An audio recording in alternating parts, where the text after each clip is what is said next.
Jim Boyce is a Canadian expat living in Beijing. He's the founder of the World Baijiu Day, along with writing several alcohol and nightlife-related blogs, such as Grape Wall of China. We want to welcome you to the broadcast. Jim, I've had it before, and I was pretty well convinced that it had melted away the enamel on my teeth. This is tough stuff, isn't it? Well, the fascinating thing about Baijiu is there's so much diversity in the category.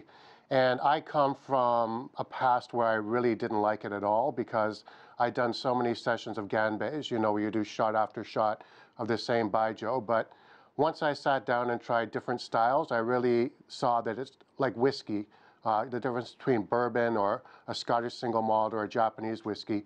Within Baijiu, you also have very distinct categories. And for me, it's become a very fascinating topic.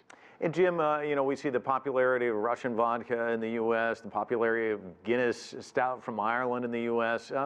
Is this a spirit that's likely to have a bit of a breakout in the United States? I mean, we see Bill Eisler introducing it to audiences here in the U.S. Do you see it as growing in popularity?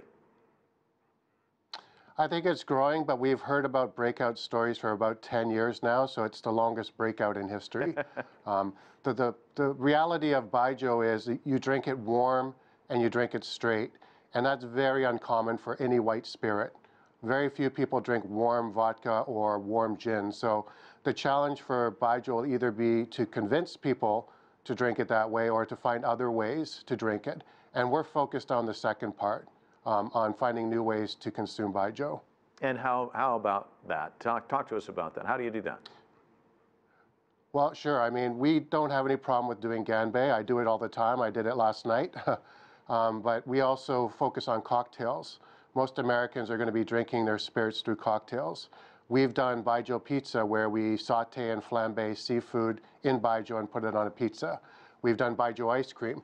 Baijiu ice cream is actually very interesting because the coldness of the product really takes the aroma down, which makes it easier for first-timers to try it. So we've done Baijiu gummy bears, we've done deep-fried Baijiu. We're looking for lots of fun ways to explore Baijiu in addition to trying it straight. So on World Baijiu Day, what does one do?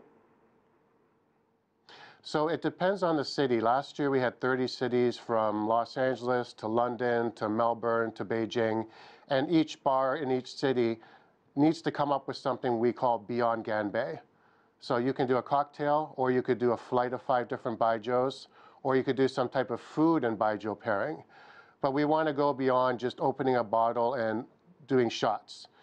There's nothing wrong with that, but we can build the category faster and make it bigger if we create different opportunities to try this spirit. And so what's the wildest idea? I mean, the ice cream idea and gummy bears kind of strikes me as unusual, but what's the wildest idea that's come up so far? I would say the deep-fried Baijiu, which a lot of people were, kind of freaked out by. I presented it to some Baijiu executives, and they were really just surprised because it's just a very unusual approach to Baijiu. We take the Baijiu and we pour it on some sponge cake, and then we drop it in a deep fryer. And what happens is the Baijiu gets crisp on the outside and soft on the inside. We take it out, we roll it in sugar or some berries, and then we serve it. And we found Chinese consumers love this.